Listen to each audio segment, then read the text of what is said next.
जय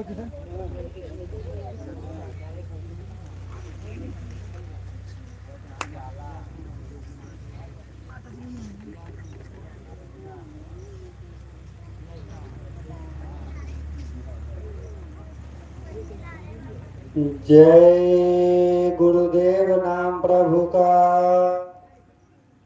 दया करे दान भक्ति का हमें गुरुदेव जी देना। दया कर दान भक्ति का हमें गुरुदेव जी देना। दया देना हमारी आत्मा में शुद्धता देना। दया देना हमारी आत्मा में शुद्धता देना। हमारे ध्यान में आओ गुरु नैनों में बस जाओ। हमारे ध्यान में आओ मेरे नैनों में बस जाओ। अंधेरे दिल में आकर के परम ज्योति जला दो ना। अंधेरे दिल में आकर के परम ज्योति जला देना। दया कर दान भक्ति का हमें गुरुदेव जी देना। दया कर दान भक्ति का हमें गुरुदेव जी देना। हमारा धर्म हो सेवा हमारा कर्म हो सेवा।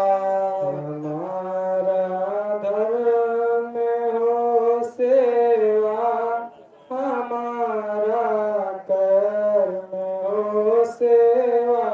सदा ईमान हो सेवा व सेवक चर बना देना। सदा ईमान हो सेवा वो सेवक चर बना देना। भजन के वास्ते जीना भजन के वास्ते मरना। भजन के वास्ते जीना भजन के वास्ते मरना। भजन पर जा फिदा होना प्रभु हमको सिखा दो ना।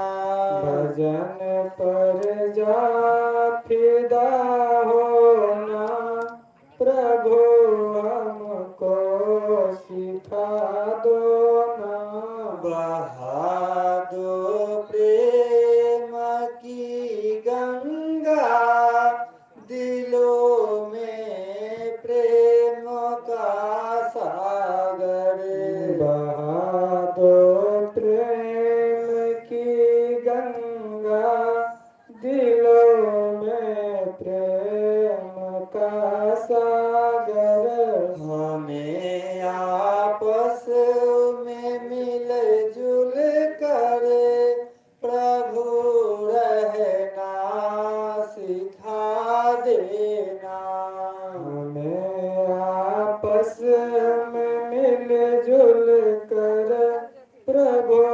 रहना सिखा देना। दया कर दान भक्ति का हमें गुरुदेव जी देना। दया कर दान भक्ति का हमें गुरुदेव जी देना। दया देना हमारी आत्मा में शुद्धता देना। दया देना हमारी आत्मा में शुद्धता देना।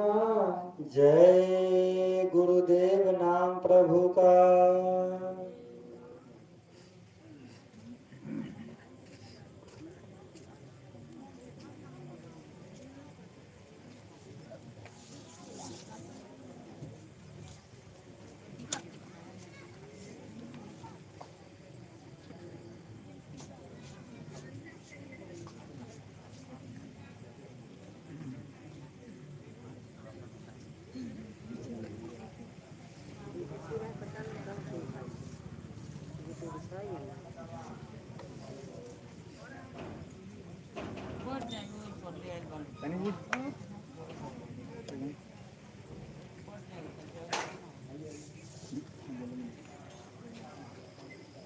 जय गुरुदेव नाम प्रभु का।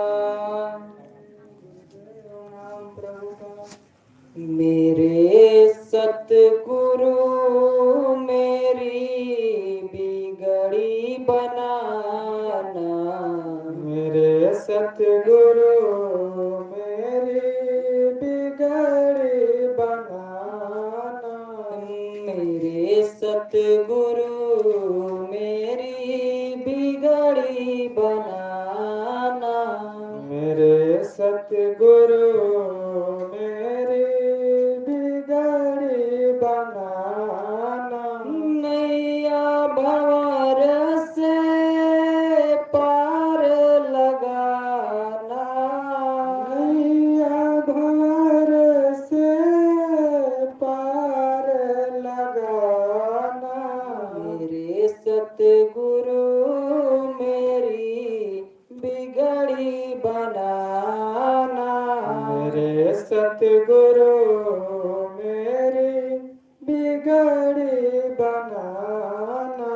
जिसने तुम्हारा नाम है पुकारा उसको ही तुमने दिया है सहारा।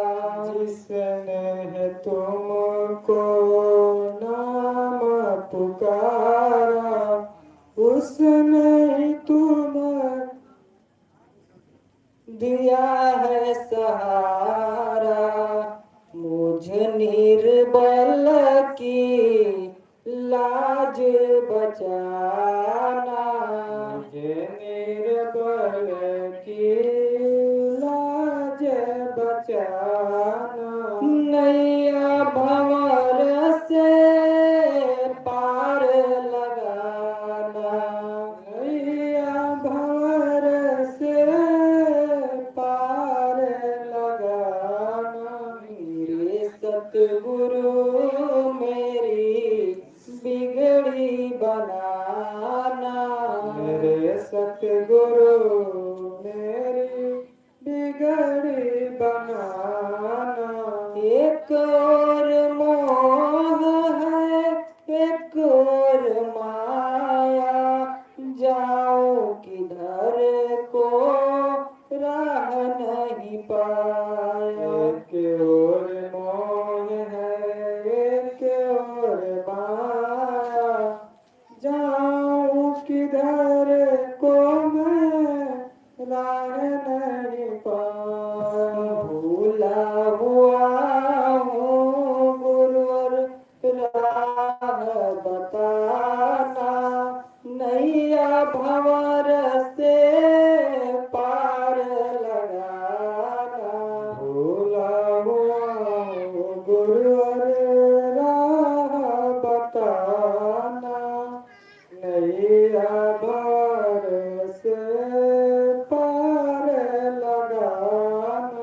तुमसे आस लगी है मेरे भगवन, काट दो मेरे पापों के बंधन।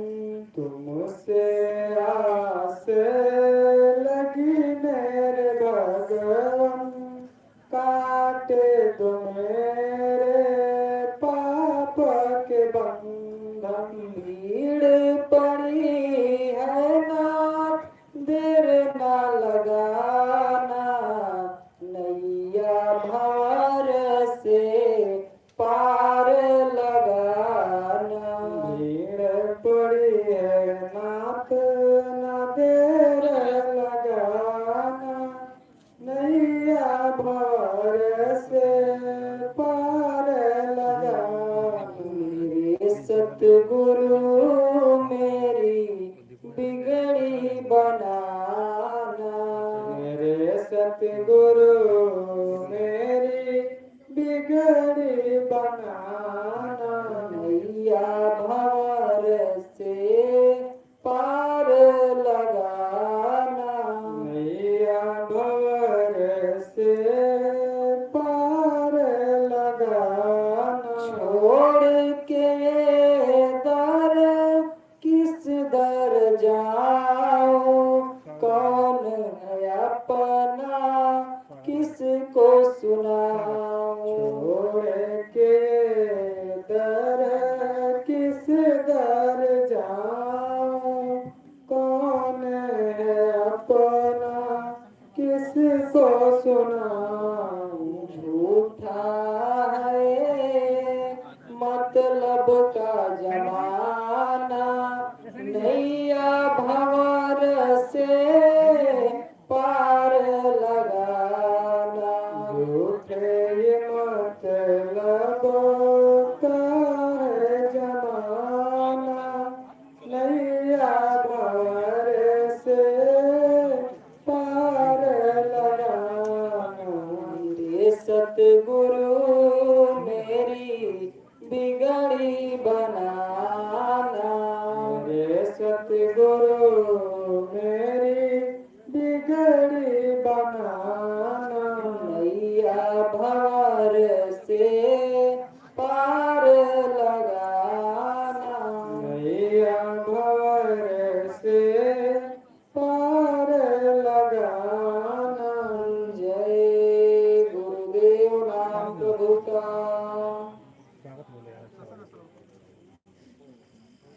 बोलेगा बोलो बोलो बोलो नहीं आ रहा है।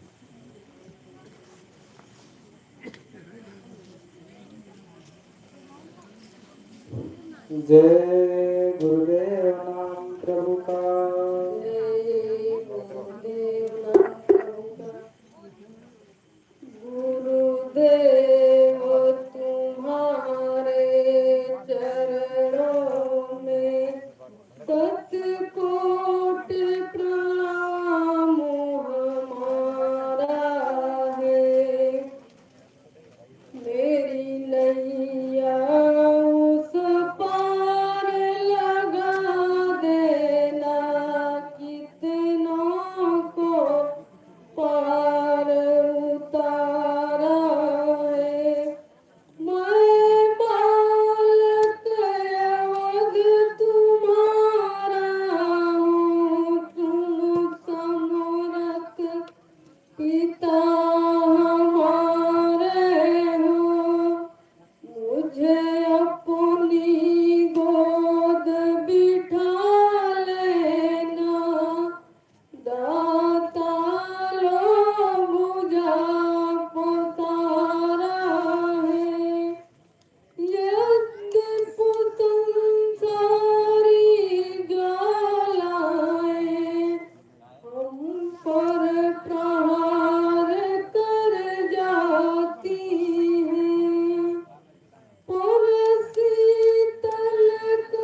शक्ति कोटि प्रणाम हमारा है। देव देव नाम प्रभु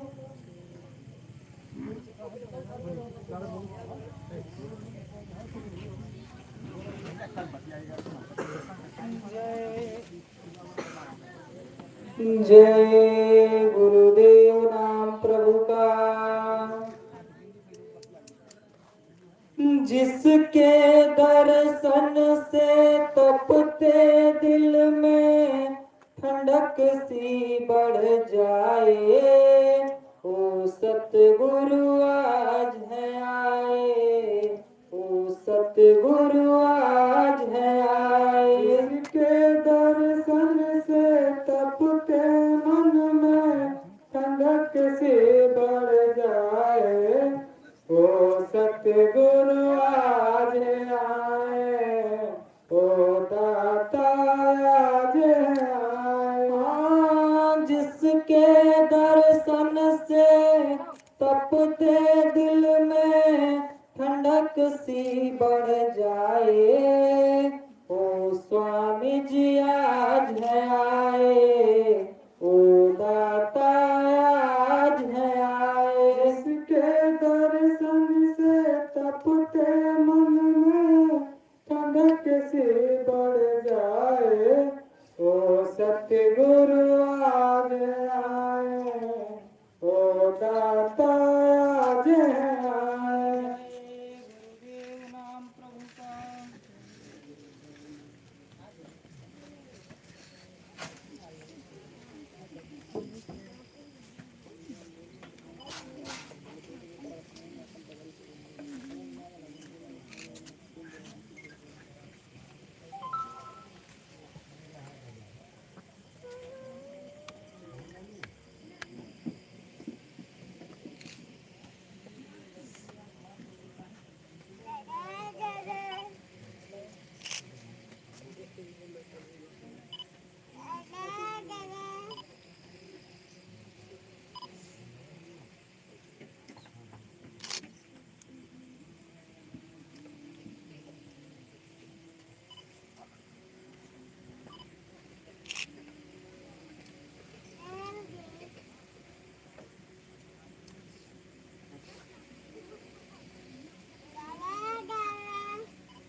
चलो प्रेमियों जल्दी चलो।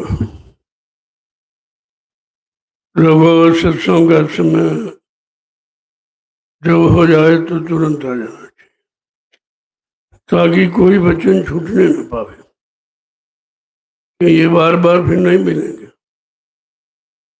ये कोई कथा नहीं है तो दोबारा दोहरा कीजिए। इसलिए वचनों की कदर करो, उनको अपने मन को पकड़ाओ। ये मन देख, तुझे इसी अनुसार चलना है। बहुत करती कोई मनमानी, अब मनमानी नहीं, अब गुरु के अनुसार चलो। सतगुरु कहे करो तुम सोई, और मन के कहे चलो मत कोई।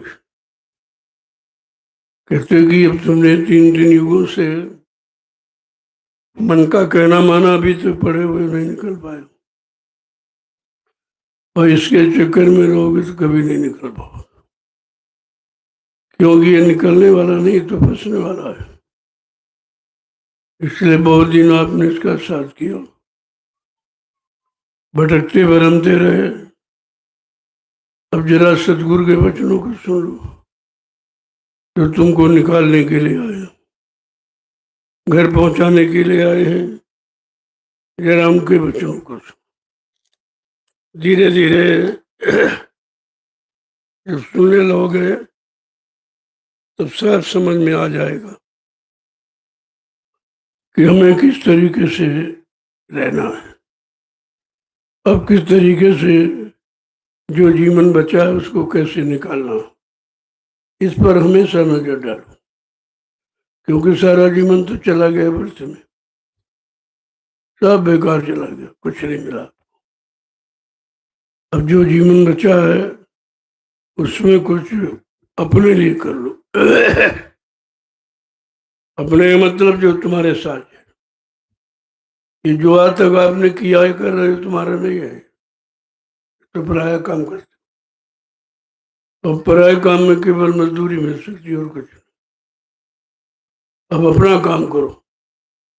अपना काम क्या है? अपने घर चलने की तैयारी करो, अपनी जीवात्मा को जगाओ और उधर की तरफ मुँह खातिर करो, जिधर जाना है। वो तो बेचारी चुपचाप बैठी, दोनों आंखों के मध्य भाग। वहां का की शिक्षा, वहां की तालीम, वहां का ज्ञान किसी ने दिया ही नहीं, तो बेचारी चुपचाप बैठी हुई है, इंतजार करती है कोई आ जाए, कोई आ जाए, कोई आ जाए। कब दया होगी, कब दया होगी मालिक की, तो हमको अपने घर जाने का मौका मिलेगा। चाहती तो अभी है बेचारी, लेकिन उसका कोई सहयोगी नहीं है। मन के सहयोगी तो बहुत है, काम है, क्रोध है, लोभ है, मोह, सब सहयोगी तो बने बैठे, और यही गिराते रहते हैं, डिगाते रहते हैं, यही भरमाते रहते हैं, यही सब शक्ति का हैरास करते रहते हैं, लेकिन अभी समझ कहाँ आपने पाई। इसलिए महापुरुष संकेत देते हैं कि भाई देखो, ये देश तुम्हारा नहीं है, इसलिए यहाँ बहुत सोच समझ कर चलो। पराये देश में, पराई हुकूमत में, पराये राज्य में आप मनमानी नहीं कर सकते। ये काल माया का देश है, बड़ी होशियारी के साथ रहकर यहाँ से निकल चलो। किसी तरह से बच जाओ तो मतलब यानी ये मानव जीवन सार्थक हो जाए। तो क्या कहते हैं जरा सुन लीजिए दो वचन। किस लिए कहा है, किसको कहा? कि मुसाफिर तुम ना होशियार, मुसाफिर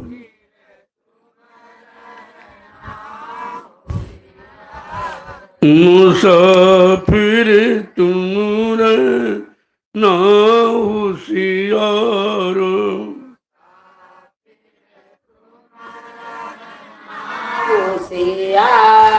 ठगों ने आन बिछाया जाल, ठगों ने आन बिछाया जाल।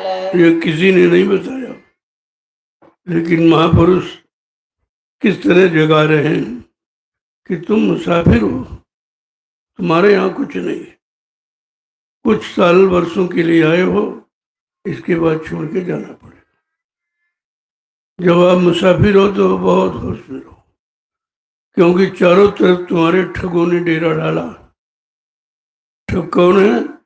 काम है, क्रोध है, लोभ है, मोह है, अहंकार, ये 5 ठग हैं। इनके बीच तुम बैठे हो और ये सब लूट रहे हैं, लेकिन तुम समझ नहीं पा रहे हो, क्योंकि तुम्हें मालूम नहीं कि हमको ये लूट रहे क्या कर रहे। ये तो संत महापुरुष जब समझाएंगे बताएंगे तब तुम्हारी समझ में आएगा।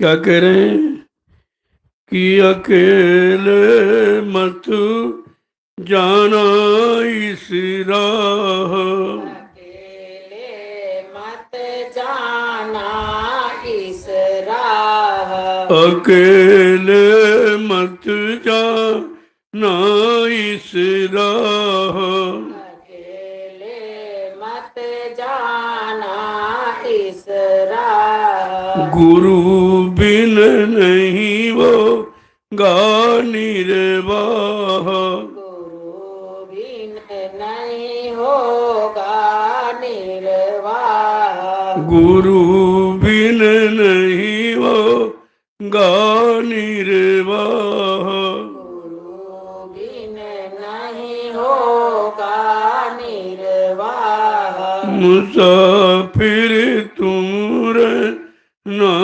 होशियार, मुसाफिर तुम रहना कहते हैं बहुत सावधानी के साथ, हर पग पग पर ये बैठे हुए हैं, तुमको आगे बढ़ने नहीं देंगे, अपने इसी घेरे में रखेंगे। आज बीज बेचारा इसी घेरे में फंसा निकल ही नहीं पा रहा। काम ने घेर लिया, क्रोध ने, लोभ और मोह अहंकार ने घेर लिया। कहते बिना गुरु के इनसे पार पाना बहुत मुश्किल। सतगुरु बिना कोई नहीं बाँचे और नाम बिना 84 नाचे। नाम रहे संतो आधीना, संत बिना कोई नहीं जीना। बिना सतगुरु के इनसे पार पाना, इनको परास्त करना बहुत मुश्किल, क्योंकि इन्होंने 3 युगों से तुम्हें परास्त किया है और आज भी परास्त कर रहे हैं। इनसे तुम जीत नहीं सकते। कहा बिना गुरु के ये काम तुम्हारा कोई नहीं कर सकता। अगर तुम्हें निर्वाह गुजारा करना तो गुरु को संगी साथी, संगी साथी गुरु को लेना।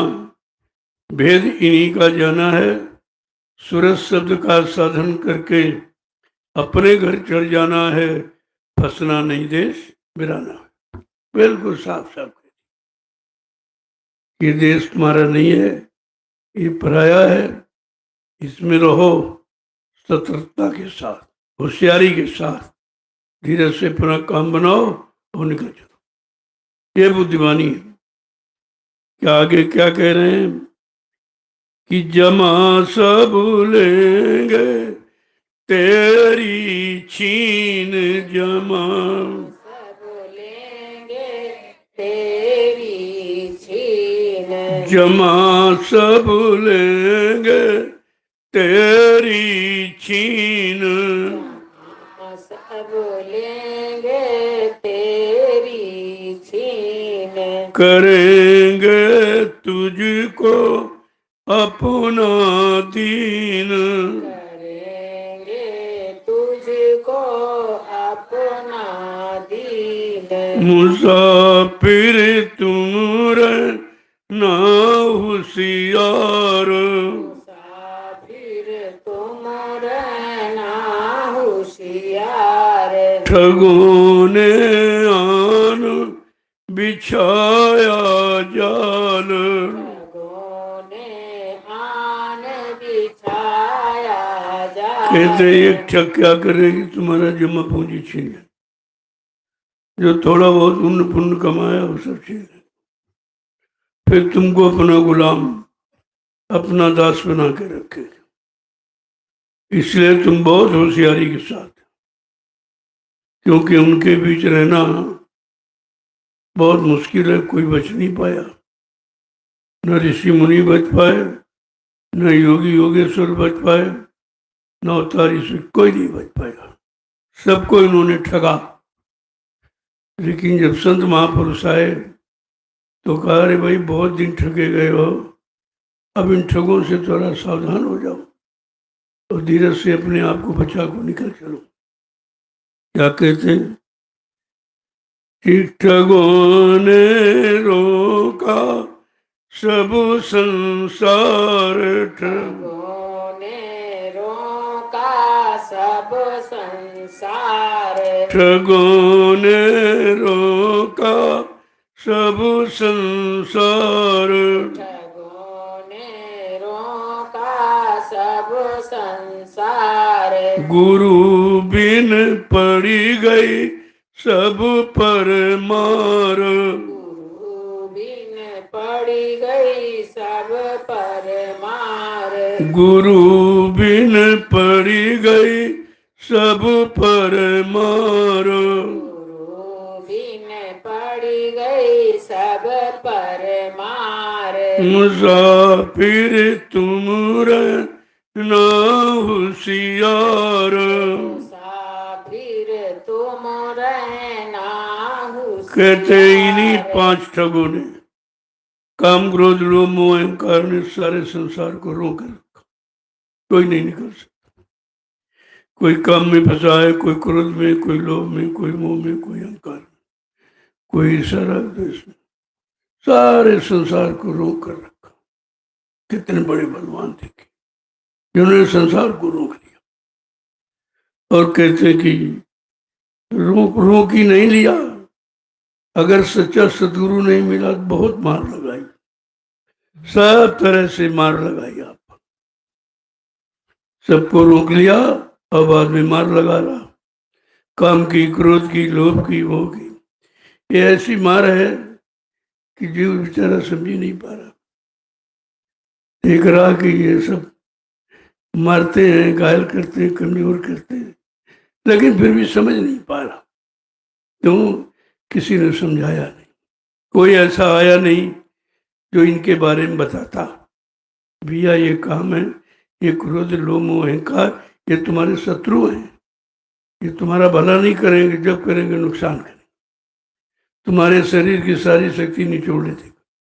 काम ऐसा सबसे बड़ा दुश्मन है तुम्हारी शक्ति, शरीर की शक्ति को जैसे कपड़ा निचोड़ते वैसे निचोड़ते, कुछ नहीं रखता। और क्रोध तुम्हें जला रहा, ईर्ष्या राग द्वेष तुम्हें एक दूसरे से अलग कर रही, प्रेम प्यार मोहब्बत नहीं करने देती, मिलने जुलने नहीं देती। ये सब का काम तुम्हारे अहित का है, हित का नहीं है, अहित का। ये सब तुम्हारा नुकसान कर रहे हैं, तुमको कमजोर कर रहे हैं कि किसी तरह से तुम उधर की तरफ मुड़ ना पाओ, सतगुरु के वचनों को सुन ना पाओ, सत्संग में जाना पाओ, नाम की कमाई कर ना पाओ, परमार्थी सेवा में लग ना पाओ। ये सब काम कर रहे हैं। अब आपको इस पर विचार करना है कि हमें करना क्या, ये हमारे हैं कि हमारे शत्रु हैं, ये हमको मालिक से की तरफ ले जाएंगे कि अलग कर रहे हैं। इस विचारधारा में जब आप धीरे धीरे आने लगोगे, समझने लगोगे, तो तुम्हें पता चलेगा कि हमारा नुकसान यही करते और कोई नहीं करता। कोई नुकसान आपका नहीं करता, नुकसान करने वाला तुम्हारे अंदर ही बैठे हुए। आगे क्या कह रहे हैं कि मान लो कहना मेरा यारो, मान लो मेरा कहना यार।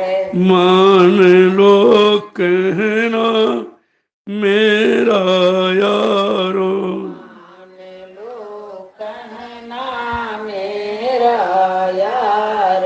तजो इन सबको पकड़ किनार, जो इन सबको पकड़ किनार।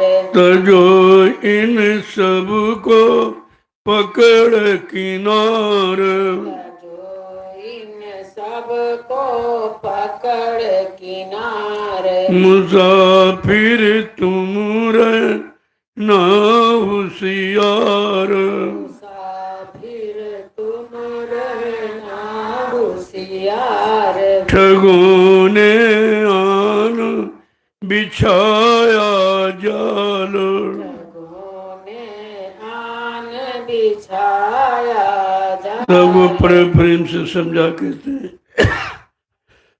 इसलिए तुम मेरा कहना मानो। अभी तक तुमने मन का कहना माना तो वो तो निकलने नहीं दे रहा आपको। सदगुरु कहते हैं अब मेरा कहना मानो, हम तुमको इससे छुटकारा दिलाएंगे, इन पांचों से अलग करके तुमको तुम्हारे घर पहुंचाएंगे। क्या कह रहे हैं? संग इन तजना पकड़ किनारा। अगर सदगुरु का किनारा, उनके किनारे उधर हो गए, उनको पकड़ लिया, तो कहते ये सब काम क्रोध लोभ मोह छोड़ भगे मैदान, ये दिखाई नहीं दे। लेकिन सदगुरु का संग नहीं, तब तो ये मारेंगे आपको। और ये किसी से डरते नहीं, किसी से नहीं डरता, ये सबका खुद ही उसने परास्त किया। आगे क्या कह रहे हैं कि गुरु बिन और न कोई रखवार, गुरु बिन और न कोई रखवार, गुरु बिन और न कोई रखवार, गुरु बिन और न कोई रखवार। कहूँ मैं तुझसे बारंबार, कहूँ मैं तुझसे बारंबार, मुसाफिर तुम रहना होशियार। मुसाफिर तुम रहना होशियार। देखो कैसे चिताते जगाते हैं। तुम मुसाफिर हो, तुम्हारा यहाँ कुछ नहीं है, एक दिन ये सब छोड़ के चलना होगा। इसलिए बड़ी होशियारी के साथ जो से जीवन बचा उसको निकालने का प्रयत्न करो। बार बार कह रहे हैं कि गुरु बिना तुम्हारी रक्षा कोई नहीं कर सकता। यहाँ कोई रक्षक है ही नहीं, गुरु समान दाता नहीं, उनके समान कोई दाता दयालु नहीं। उनसे तो रक्षा हो सकती है, बाकी जिनके पास जाओगे वो बेचारे कहते हैं हम खुद ही सुरक्षित नहीं है, हम तुम्हारी रक्षा क्या करें। क्या कह रहे हैं? गुरु बिना और कोई तुम्हारा रक्षक नहीं है, ये मैं बारंबार कहता हूं। महापुरुषों की एक एक चीज, एक एक वचन कितना कीमत है, जिसकी कीमत रुपए पैसे नहीं चुकाई जा सकती। क्योंकि ये जीवन को सुधारने बनाने वाला, ये जीवात्मा का कल्याण कराने वाला वचन, ये रुपए पैसे से मोल नहीं मिलता। ये तो उनकी दया पर निर्भर है। आगे क्या कह रहे हैं कि वो होएगी मंजिल तेरी पार, होएगी मंजिल तेरी पार, होएगी मंजिल तेरी पार, होएगी मंजिल तेरी पार। गुरु से कर ले दृढ़ कर प्यार, गुरु से कर ले दृढ़ कर प्यार, गुरु से कर ले दृढ़ कर प्यार, गुरु से कर ले दृढ़ कर प्यार। मुसाफिर तुम रहना होशियार। मुसाफिर तुम रहना होशियार। अगर तूने गुरु का हाथ पकड़ लिया तो ये तेरी मंजिल पार हो जाएगी, अन्यथा तुम मझधार में खड़े हो, न इधर कोई है न उधर कोई, दोनों तरफ तुम्हारा कोई रक्षक तुम्हारी संभाल करने वाला नहीं। तो बीच भंवर में आप फंस गए, अब कौन निकालेगा आपको? कहते गुरु के बिना ये मंजिल कोई पारी नहीं कर सकता, क्योंकि कोई उधर गए नहीं है। अरे जो गए जाएगा वही तो ले जाएगा, या जो गया होगा वो ले जा पहुंचा देगा आपको। क्या कह रहे हैं?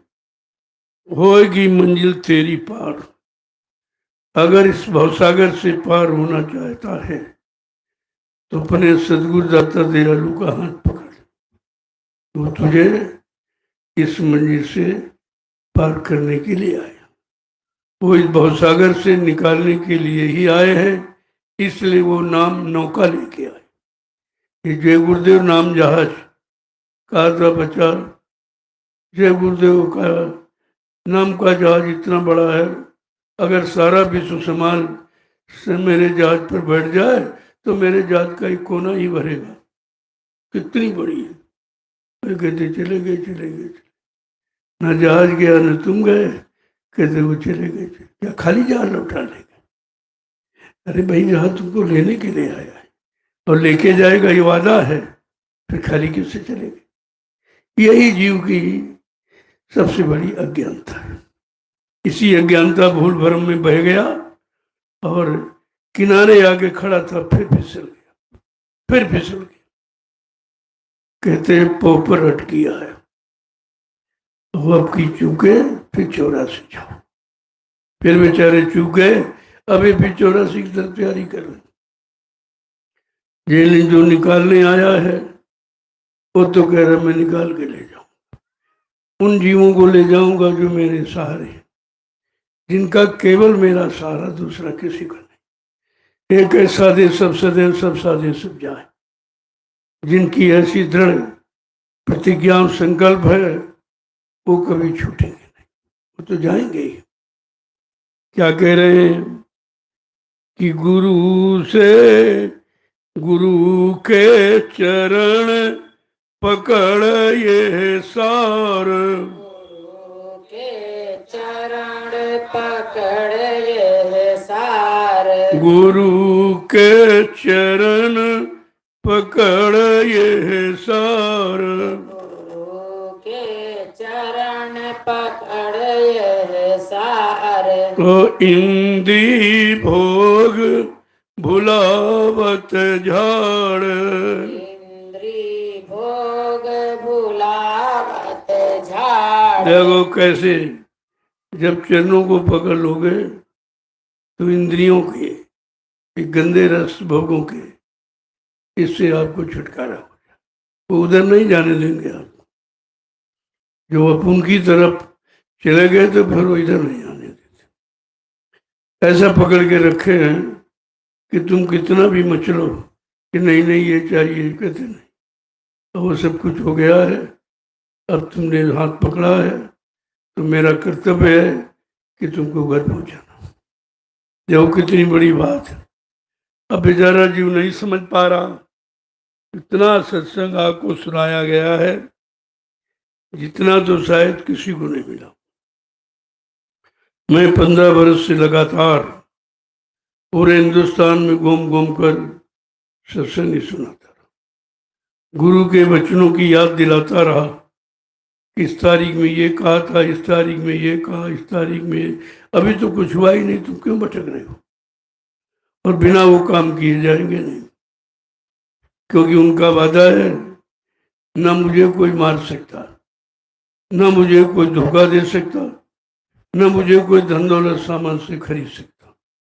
मैं अपना काम करने आया हूँ, काम करके ही जाऊंगा। चाहे हमको अपने काम को पूरा करने के लिए इसी शरीर में 400 वर्ष क्यों न रहना पड़े। कितनी बड़ी बात है 400 वर्ष। क्या 400 वर्ष हो गए जो कहे तो बाबा जी चले गए? अभी तो 127 वर्ष के हुए। अभी वो समय कहाँ निकला है जिस समय का वादा है। हमें आपको वादे पर टिकना चाहिए, उस वादे का इंतजार करना चाहिए, उस पर विश्वास करना चाहिए। ये संत कभी झूठ नहीं बोलते, कभी वादा खिलाफी नहीं करते हैं, कभी दगेबाजी नहीं करते। वो जो कहते हैं वो करके दिखाते हैं। उनका ये अपना निजी संकल्प है। क्या कह रहे हैं? गुरु के चरण पकड़िए सार। सार माने सत्य। सत्य क्या है? गुरु के चरणों को पकड़ना। आपने क्या पकड़ा है? माया का सामान। माया के सामान तो बड़ी मजबूती से पकड़े हो, जो तुम्हारा है नहीं, और जो तुम्हारा है, जहां से तुम्हारा कल्याण होना है, वो है गुरु के चरण। वो तो आपने पकड़े ही नहीं, उधर तो आप गए ही नहीं अभी। क्या कह रहे हैं? इंद्री भोग भुलावत झाड़। गुरु के चरणों को कब पकड़ोगे? जब इंद्रियों के गंदे क्षणिक रस को बंद कर दोगे, इस गंदगी को पान करना खत्म कर दोगे तो बुद्धि में विवेक ज्ञान आएगा। शुद्धता आएगी, निर्मलता आएगी, चरित्रता आएगी। ये सब जब ही आएंगे जब इंद्रियों के गंदे भोग रस को छोड़ दोगे आप। एक बड़ा कठिन है, जिसका इतने युगों से पान कर रहा मन कैसे छूटेगा?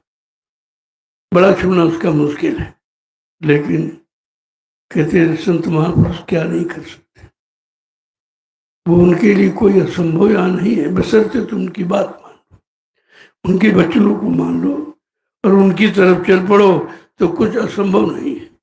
अभी तो आप न उनकी बात मानते हो न उनकी तरफ चलो, काल की बात मानते हो, काल की तरफ चले जा रहे हो। ये मिल जाए, वो मिल जाए, जमीन मिल जाए, मकान, ये सब क्या है? क्या तुम जमीन मकान लेके आए थे? पहले आने की स्थिति को पढ़ो। तुम आए थे कैसे?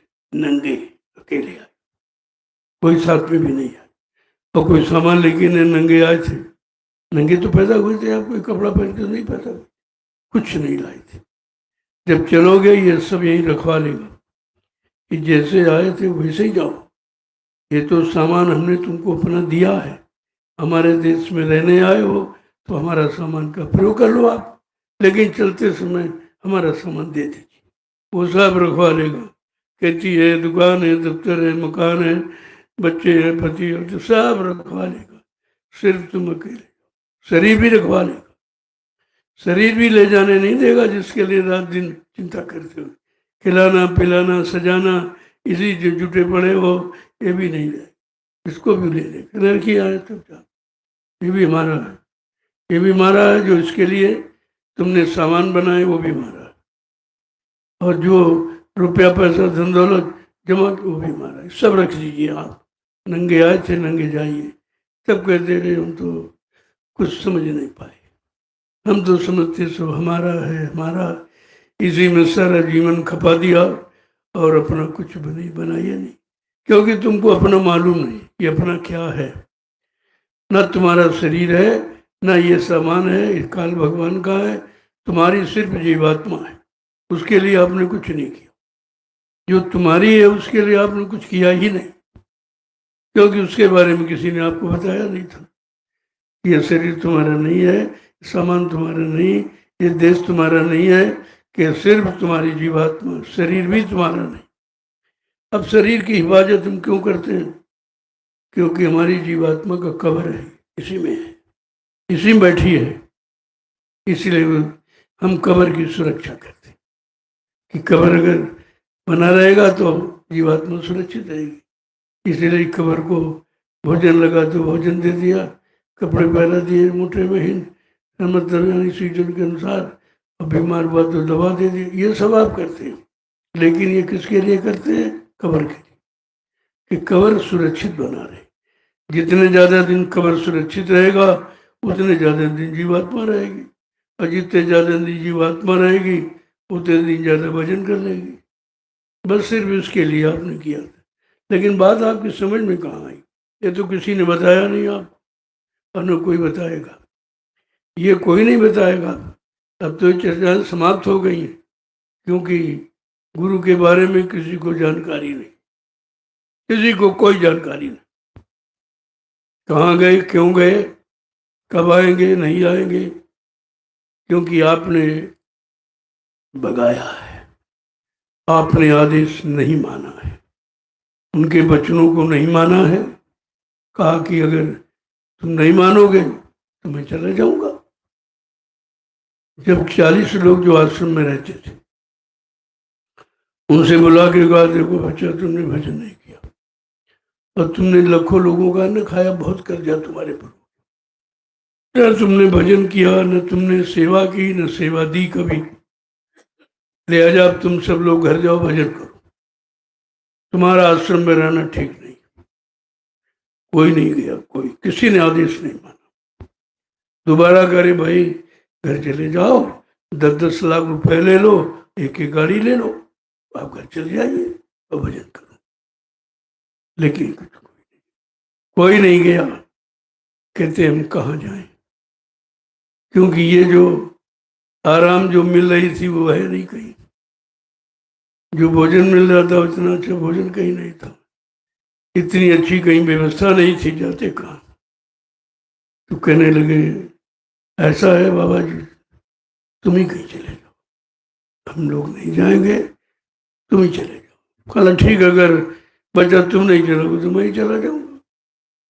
तो तुमने भगाया है, गए नहीं, तुमने भगाया है, आदेश माना नहीं, हुक्म माना नहीं, बचनों को माना नहीं, तो उनको मजबूर होके जाना पड़ा।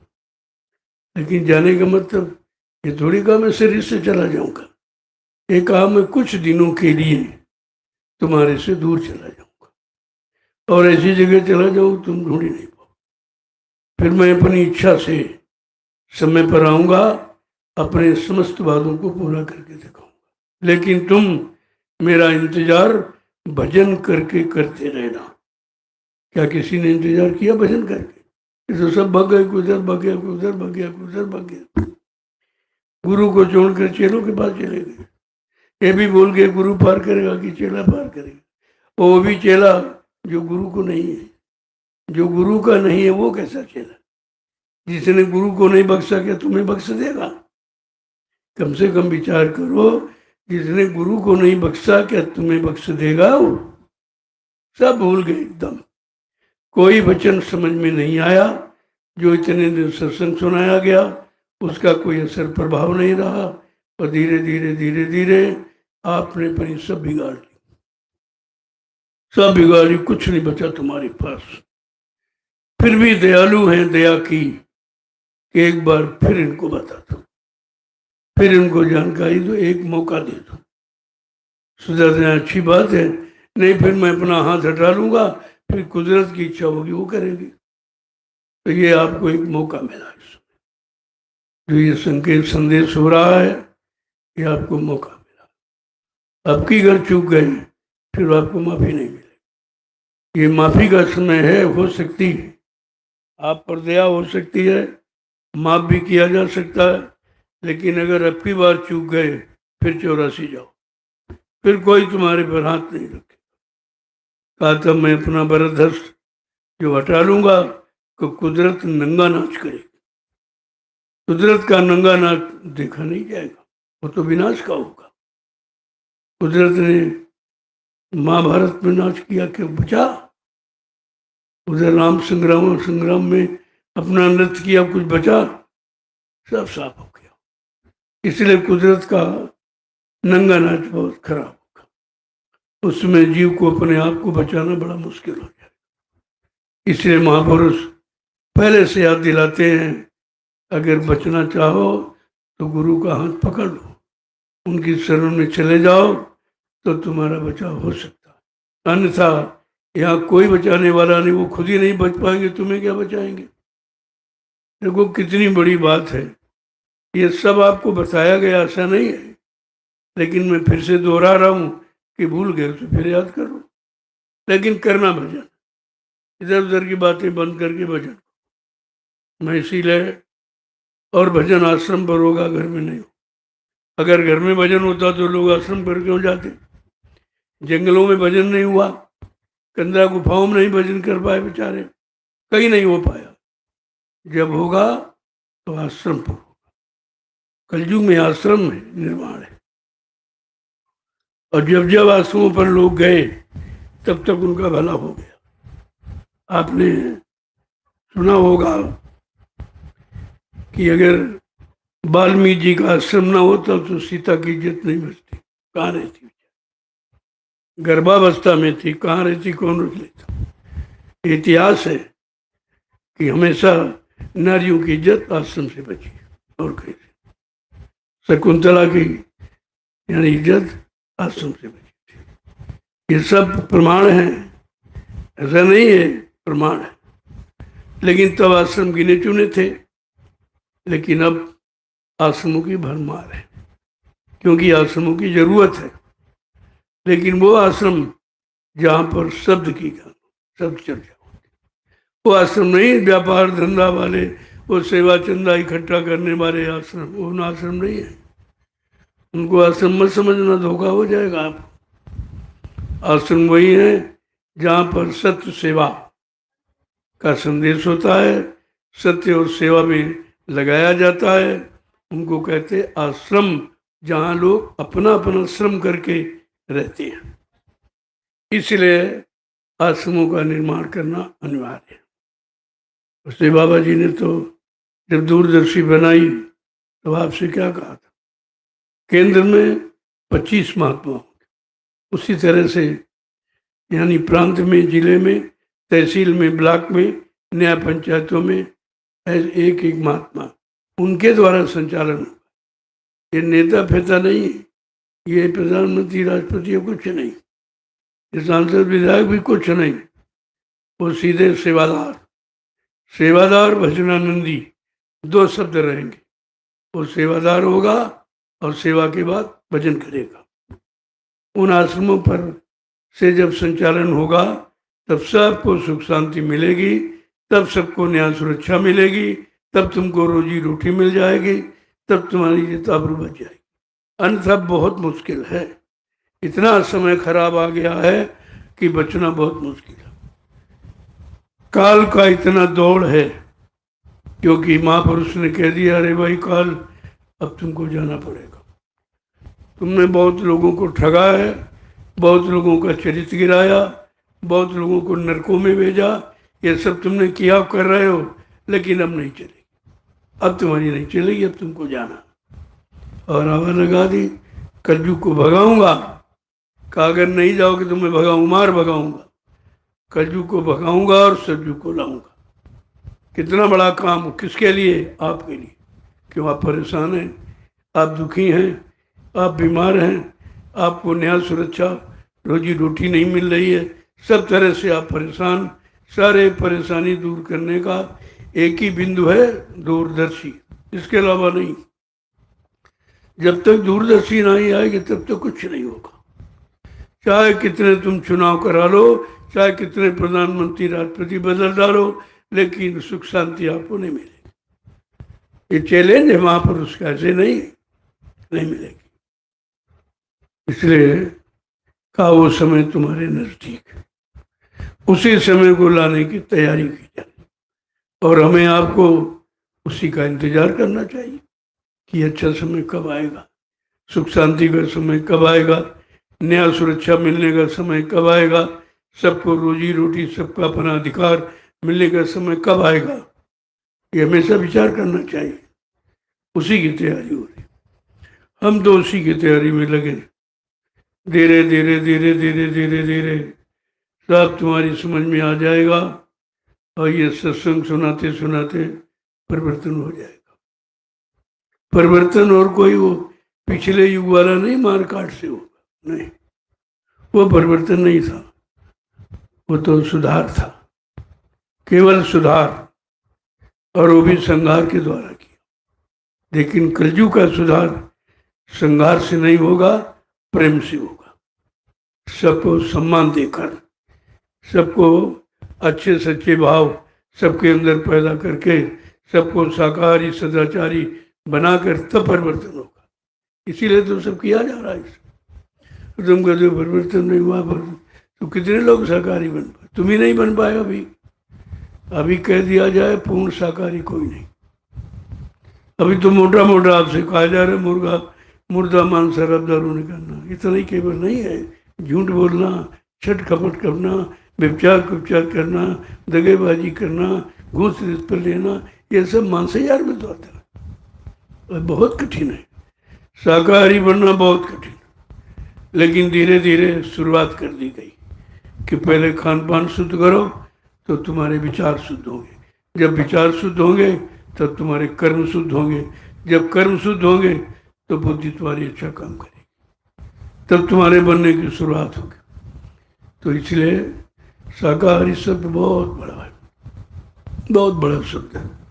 इसमें सब आ जाता। जितना अनैतिक कार्य हैं वो उनकी सबकी तिलांजलि ही शाकाहार कहलाता। अब तो किसी को मालूम नहीं है, वो तो समझे कि हम शाकाहारी हो गए। तुम शाकाहारी रह ही नहीं सकते हो। इतना बिगाड़ हो गया है, हर वस्तु में मिलावट है, कैसे शाकाहारी रह जाओ? चलो तुम नहीं खाते, लेकिन जो खाते हो तो उन्हीं तो ये सब किया है, और वही समाज भी कर रहे हैं। जिनसे सामान खरीद तो क्या शाकाहारी सब? जहाँ सामान लेने जाते हो क्या शाकाहारी है? कोई पता लगाते हो आप? कुछ नहीं, सामान लिए चले आए। तो वो मांसाहारी के द्वारा मिला है तो कुछ न कुछ तो उसका असर उसमें रहेगा। इसलिए जो अपने पर खड़ा है वो तो हो सकता है। केवल संत महात्मा अपने पर खड़े हैं वो तो हैं सर, बाकी कोई नहीं। क्योंकि सबको हर चीज़ चाहिए और हर चीज़ आप पैदा नहीं कर सकते हो, तो दूसरों के सहारे रहना पड़ेगा। जब दूसरों के सहारे हो तो पता नहीं वो कैसी वस्तु दे रहा, आपको लेना पड़ेगा क्योंकि आपकी ज़रूरत है। तो इसीलिए अभी शाकाहारी नहीं हो, शाकाहारी बनाए जा रहे हैं। पहले समझो शब्द को, शाकाहारी नहीं, शाकाहारी बनाए जा रहे हैं। जब बन जाओगे तो बता दिया जाएगा, तब तुम्हारे सामने काम आ जाएगा कि अब तुम शाकाहारी हो गए हो, अब तुम देश समाज का भला कर सकते हो, कर सकते हैं आप। तो बड़ा कठिन है, इतना सरल नहीं है जितना आप समझते हो। अब यह है कि धीरे धीरे अगर पूरा बोझा दाल ला दिया तो चल ही नहीं पाओ, इसलिए थोड़ा थोड़ा तुम्हारे पर वजन रखा जा रहा कि मोटा मोटा ये मुर्दा मांस बंद कर दो और ये दारू नशा बुद्धि नाशक नशे बंद कर दीजिए। पहले यहाँ से शुरुआत की जाए, फिर धीरे धीरे धीरे धीरे आपको सब बता दिया जाएगा कि शाकाहार में क्या क्या आता है, किसे शाकाहार कहते हैं। तब तुम्हारी समझ में आएगा। बहुत कठिन है क्योंकि अभी तो मांस का आहार सभी लोग करते हो। एक शरीर से दूसरे शरीर का लगाव भी तो मांसाहार है, क्यों? शरीर मांस ही का तो है। आपको मांस से लगाव है, बगैर नहीं रह सकते उस शरीर के, तो अभी कहाँ शाकाहारी हो गए? अभी शाकाहारी आप पाओगे। बड़ा कठिन है, इतना सरल नहीं है। संत महात्माओं के सिवा शाकाहारी धरती पर कोई नहीं, लेकिन बनाए जा रहे। उन्होंने बीज बोया है तो धीरे धीरे धीरे धीरे वो बीज पौधे में परिवर्तित होगा।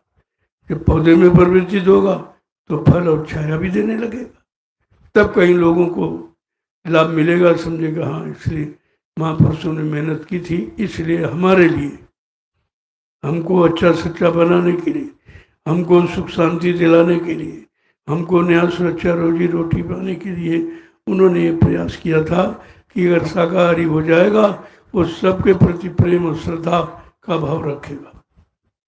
तो बड़ा कठिन है ये, इतना सरल नहीं है, लेकिन समझना चाहिए। आगे क्या कह रहे हैं?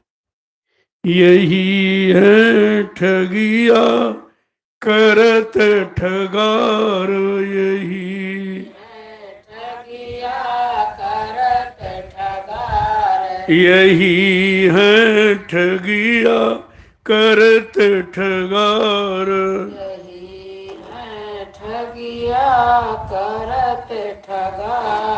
कहे सतगुरु स्वामी तो ही पुकार, कहे सतगुरु स्वामी तो ही पुकार। मुसाफिर तुम रे ना होशियार, मुसाफिर तुम रहना होशियार। कहते हैं असली ठग यही है, काम क्रोध लोभ मोह अहंकार, जिन्होंने आपको ठग लिया है, लूट लिया, तुम्हारे पास कुछ नहीं रखा, कुछ भी नहीं रखा। और क्या कह रहे हैं? और ये रात दिन ठग रहे हैं। सतगुरु स्वामी ही इस बात को बता रहे हैं, बाकी कोई जानता ही नहीं है, न किसी ने बताया है। केवल सतगुरु स्वामी जो समय का मालिक है उसने ये बताया कि तुमको ये ठग ठग रहे हैं। ये 5 ठग, काम क्रोध लोभ मोह अहंकार, ये रात दिन तुम्हें ठग रहे हैं। तुम समझ ही नहीं पा रहे कि हमको कौन ठग रहा है, हमको कौन लूट रहा है, हमारी शक्ति का हैरास कौन कर रहा है। कभी आप विचार किए और नहीं किया, क्योंकि आप सत्संग में नहीं आते, सत्संग आप सुनते नहीं हो। कभी 6 महीने में आए, कभी 3 महीने में, कभी साल भर आएगा। जो साल भर बच्चा जाएगा स्कूल, कुछ पढ़ पाएगा? वो कभी पास होगा? ये भी विचार करो। जब रोज जाते तो फेल हो जाते, तुम तो यहाँ कभी कभी आते हो।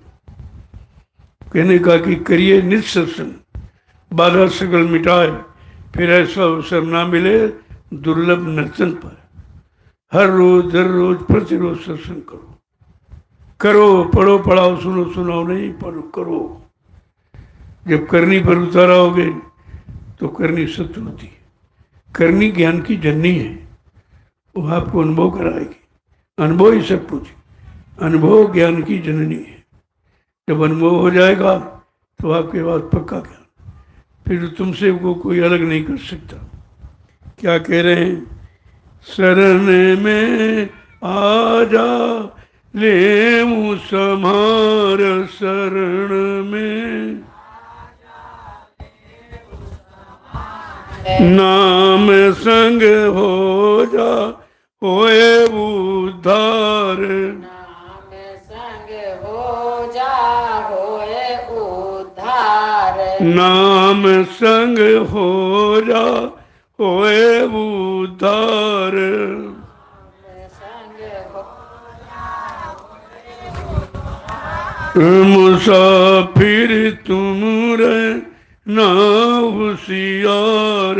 मुसाफिर तुम रहना होशियार। ठगों ने आन बिछाया जाल। ठगों ने आन बिछाया जाल। कहते तुम्हारे लिए एक ही रास्ता है, अब इस शरण में आ जाओ।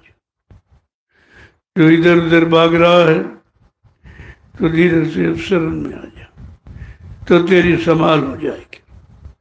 और कहीं कोई संभाल करने वाला नहीं, सब लूटने वाले बैठे, सब ठग हैं और हर तरह से आपको ठग रहे हैं, लेकिन तुम समझ ही नहीं पा रहे हो।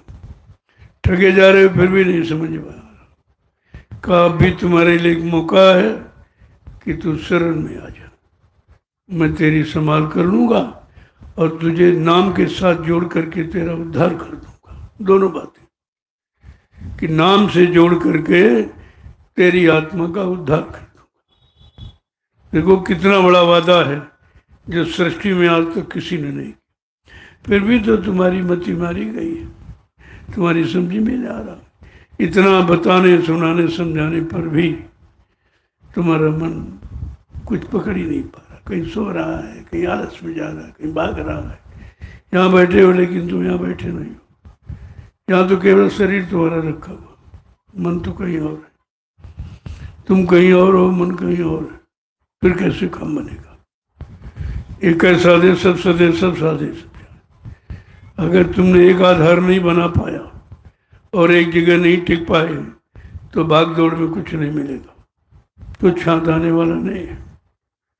इसलिए कह रहे हैं, अरे तू मुसाफिर है, क्यों अपने आप को राजा समझ रहा, क्यों अपने को कर्मचारी अधिकारी समझ रहा, क्यों आपको अपने को धनी मानी समझ रहा? तो मुसाफिर है, मुसाफिर का कुछ नहीं होता। आज यहाँ कल वहाँ पर सुना, लेकिन बात ही नहीं समझ में आती लोगों। इतना सुनाने समझाने पर भी नहीं बात समझ में आती कि मुसाफिर का मतलब क्या है। महापुरुष बार बार क्यों कहते हैं तुम मुसाफिर हो और तुम्हारा ये शरीर तुम्हारा नहीं है, ये भी एक दिन देना पड़ेगा। फिर इसके पीछे ये झूठ और छल और कपट, बेईमानी और धोखा ही क्यों करते हो? क्यों करते हो? इसी का परिणाम भोगना पड़ेगा, यही भुगतान का कारण बन जाता है। अब बात समझ में क्यों नहीं आती? क्योंकि तुम्हारा घड़ा भर गया, वो पापों का स्वार्थ लोभ लालच का घड़ा भर गया। अब वो फूटेगा। जब घड़ा फूटेगा तो क्या होगा? सब फैल जाएगा, जो कुछ है सब फैल जाएगा, अच्छा भी बुरा भी। फैलने का मतलब सबकी जानकारी में आ जाएगा, सब जान जाएंगे। घड़ा फूटते हुए सब जान जाएंगे कि भाई इसमें क्या भरा था, तुमने आज तक क्या किया। ये मनुष्य रूपी घट में तुमने क्या भरा? बुराई, निंदा, चुगली, झूठ और छल और कपट। इसके अलावा तुमने कुछ भरा ही नहीं इसमें। ये तो मनुष्य मंदिर है, क्या मंदिर में ये रखा जाता? मंदिर में कोई कूड़ा कचरा रखता है?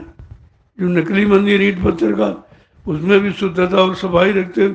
ये मनुष्य रूपी मंदिर जो परमात्मा ने बनाया, ये और जीवात्मा के रहने का मकान, इसको आप गंदा कर रहे हैं। इसके बारे में आपको जानकारी नहीं, कुछ भी जानकारी नहीं।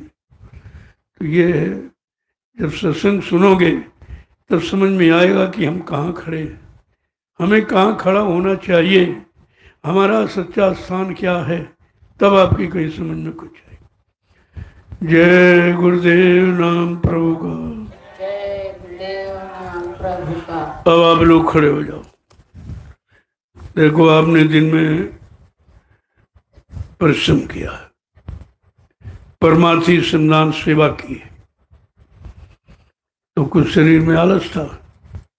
तुमने कहा सत्संग हो जाएगा तो आलस निकल जाएगा, सुस्ती खत्म हो जाएगी। ये सत्संग एकदम शांति प्रदान करता है, शरीर को एकदम ताजा, बुद्धि को एकदम ताजा स्वच्छ बना देता। अगर वचनों को पकड़ोगे तो, और तुमने वचन अंदर जाने नहीं दिए तो सफाई कौन करेगा? जब वचन अंदर नहीं गए तो सफाई कौन करेगा? इस बात को हमेशा ध्यान रखो। अरे वचनों को अंदर तो जाने दो, तब तो तुम्हारे मन बुद्धि चित्त की गंदगी हटेगी। ऐसे तो गंद, वहाँ कोई साबुन तो जाता नहीं, वहाँ कोई पानी जाता नहीं है, वहाँ केवल सत्संग के वचन जाते, वो वचन ही काम करते। अब धीरे धीरे जब आने लगोगे तो सब जानकारी मिल जाएगी। अब मैं साधना शिविर लगाऊंगा सावन के महीने में, 1 महीने का, तब आपको आध्यात्मिक संदेश इसकी जरूरत है तब दूंगा, जो दुनिया में कोई नहीं दे रहा, किसी के पास नहीं है और ना कोई दे सकता। वो संदेश को सुनाऊंगा, वो सिर्फ आत्मा के कल्याण को, इधर उधर की बातें नहीं होगी। वो साधना शिविर है, वो इस तरह की चर्चा, इस तरह बातें नहीं हो। तो सुबह 4 बजे घंटा सुन बजेगा, आप तुरंत जाओ, 15-20 आधा घंटा में दिशा मैदान जो जाना अपना कर लो।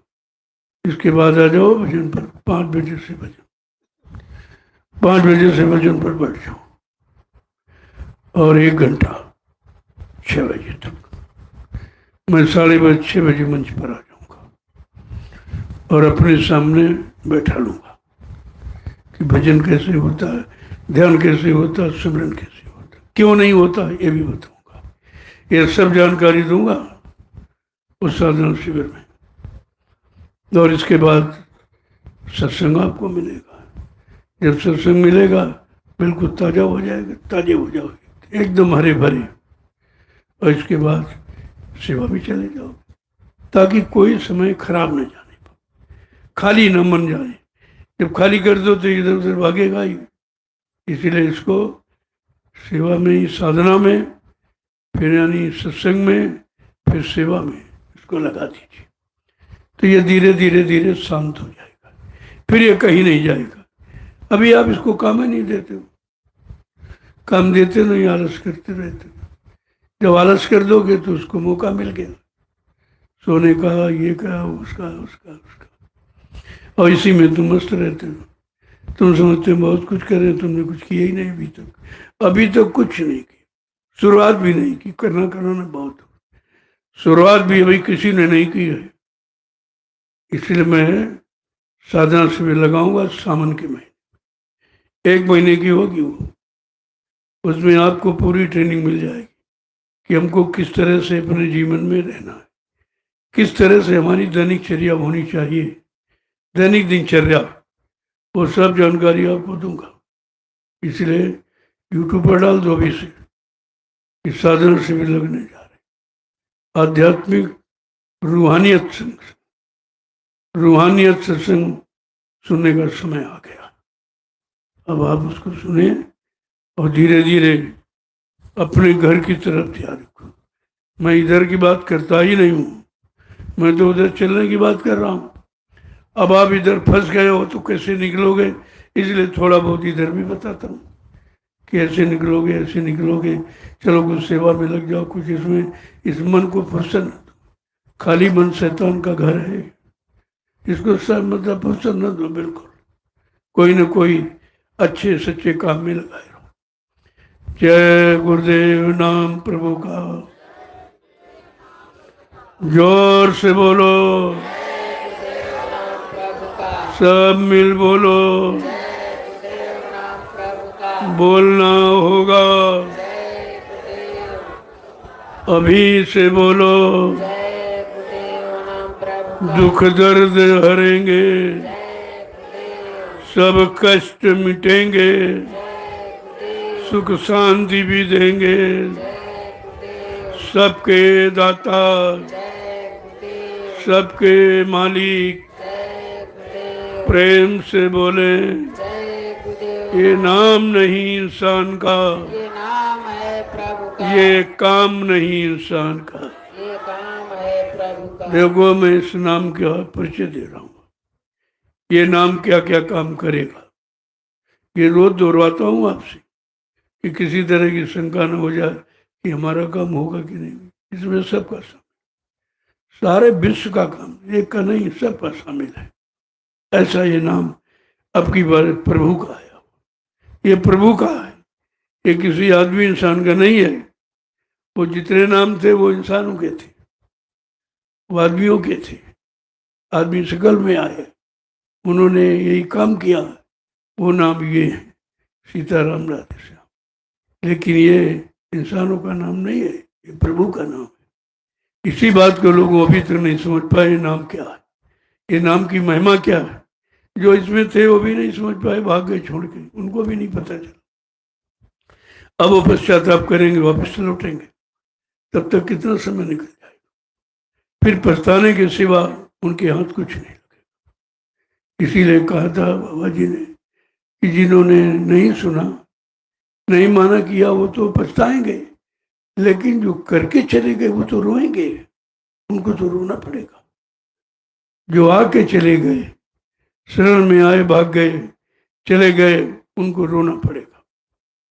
इतना ये बड़ा मतलब नाम है, इसलिए इसकी महिमा अपार है, वो वाणी से बखान नहीं की जा सकती। लेकिन इशारे में जरूर आपको बताता हूँ ये नाम ये काम करेगा जो इस भूमंडल पर किसी नाम ने काम नहीं किया। जितने पिछले युग में नाम आए उन्होंने ये काम नहीं किया, वो मार काट किया, लेकिन ये संभाल और रक्षा और हिफाजत ये जो प्रभु करेगा। प्रभु मारता काटता नहीं है, संभाल करता है। इसीलिए ये प्रभु का नाम है, सबकी संभाल करेगा, सबकी रक्षा करेगा। इस पर तो आपको दे देना चाहिए। जय गुरुदेव नाम प्रभु का। देव नाम प्रभु का अब आप लोग प्रसाद ले लीजिए। देखो कल इसी में होगी सेवा।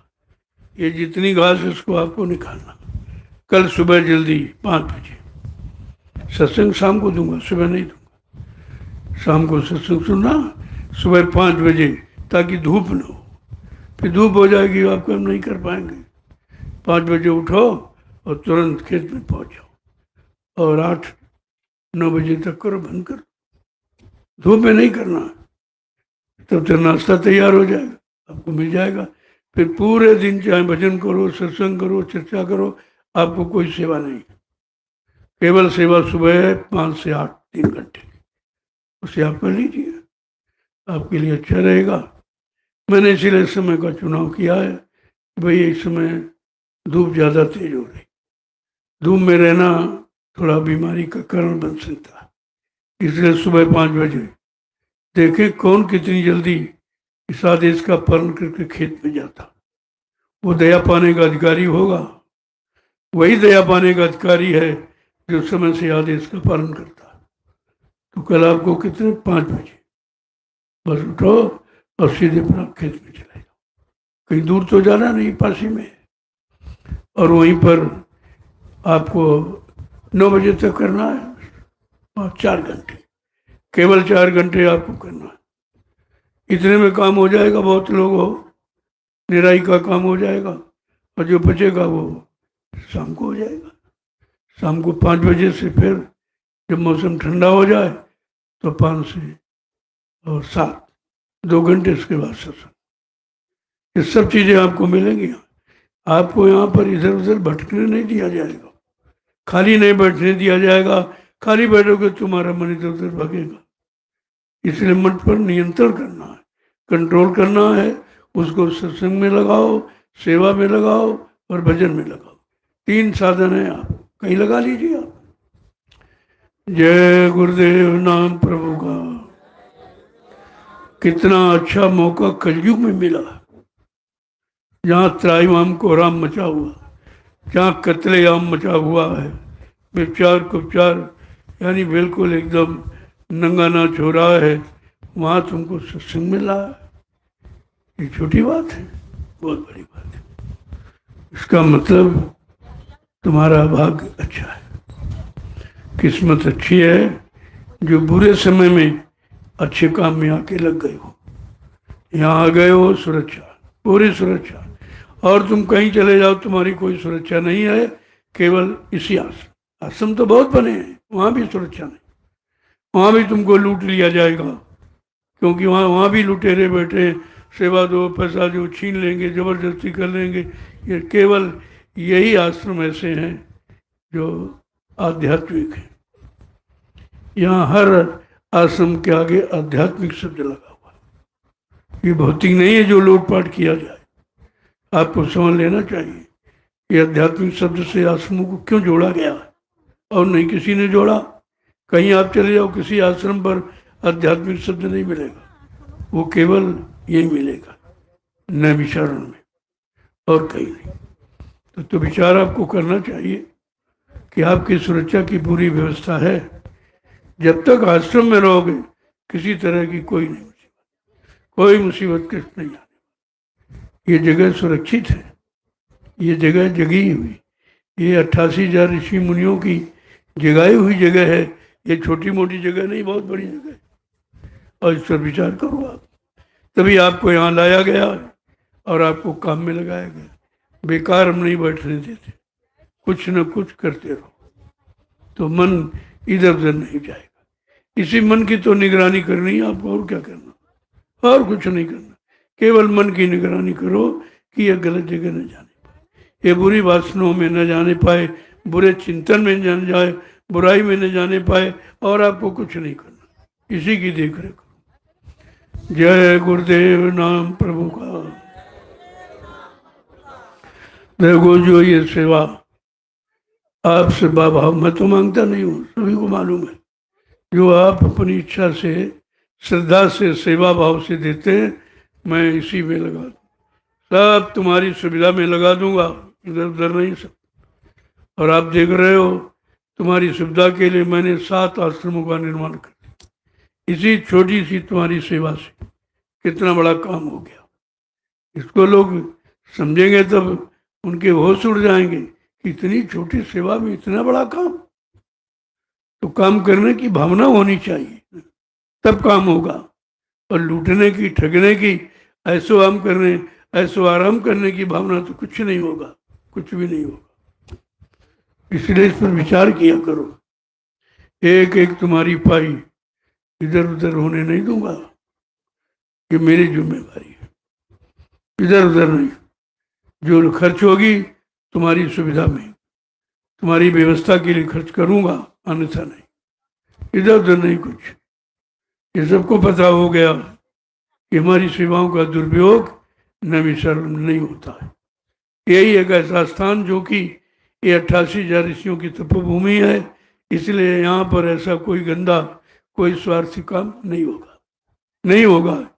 इस पर आपको विचार रखना चाहिए। इस भूमि की कदर है, इसकी गौरव गरिमा है, ऐसे थोड़ी है। अगर मैं इस भूमि पर आया हूँ तो कुछ करने के लिए आया हूँ, और कर रहा हूँ, ये भी सब देख रहे हैं।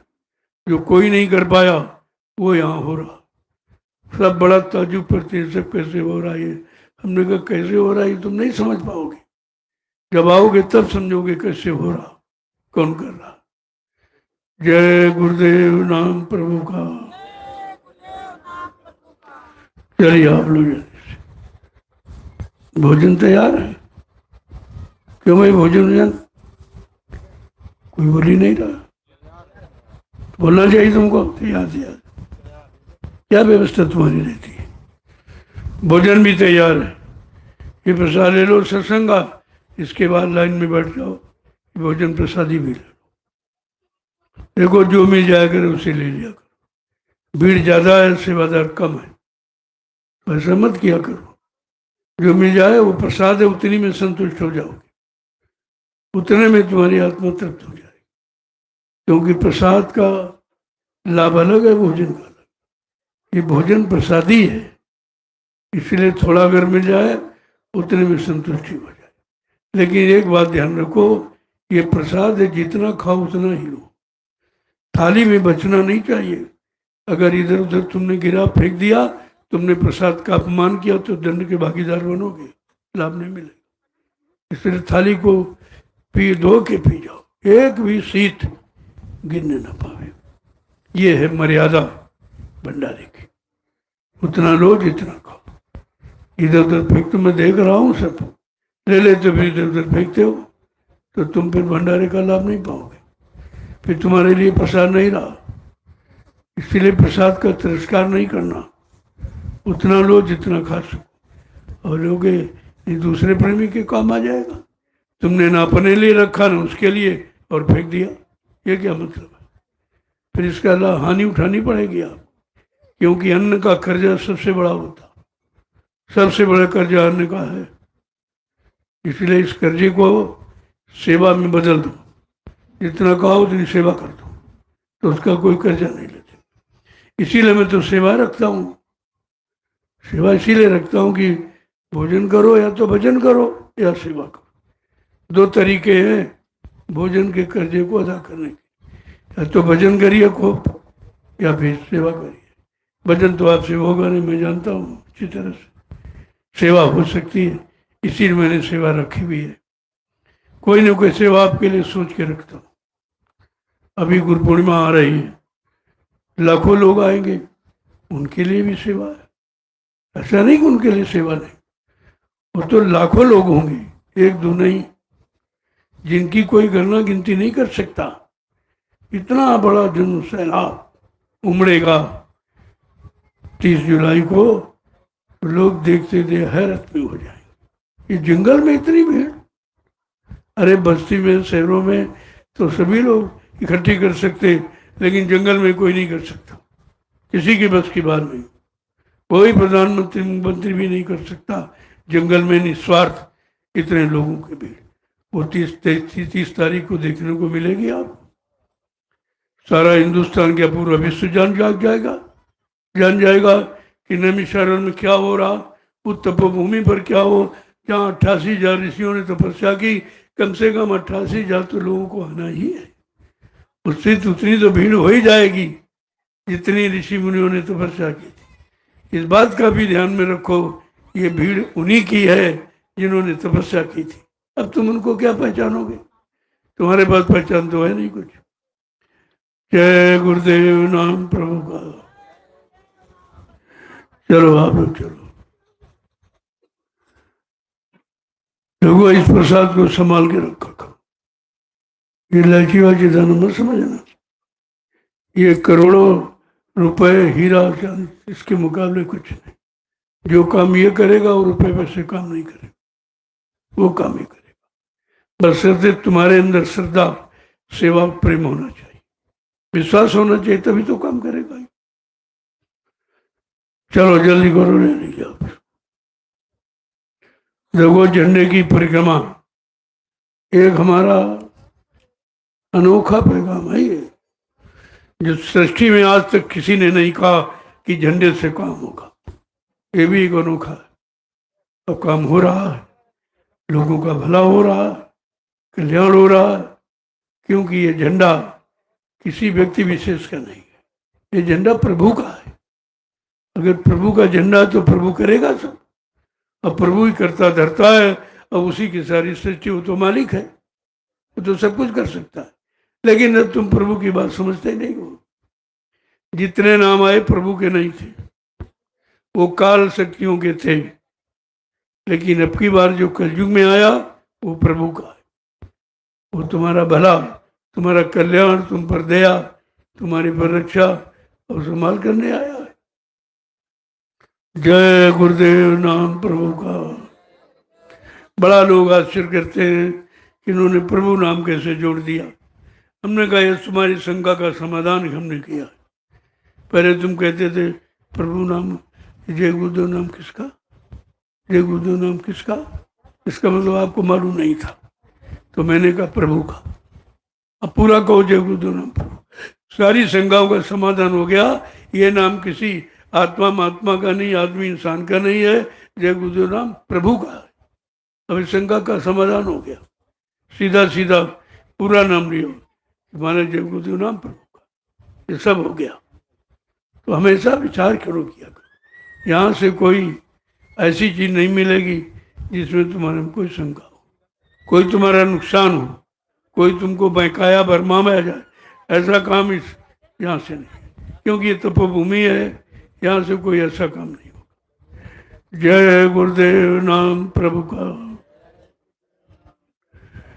चलो जी जल्दी।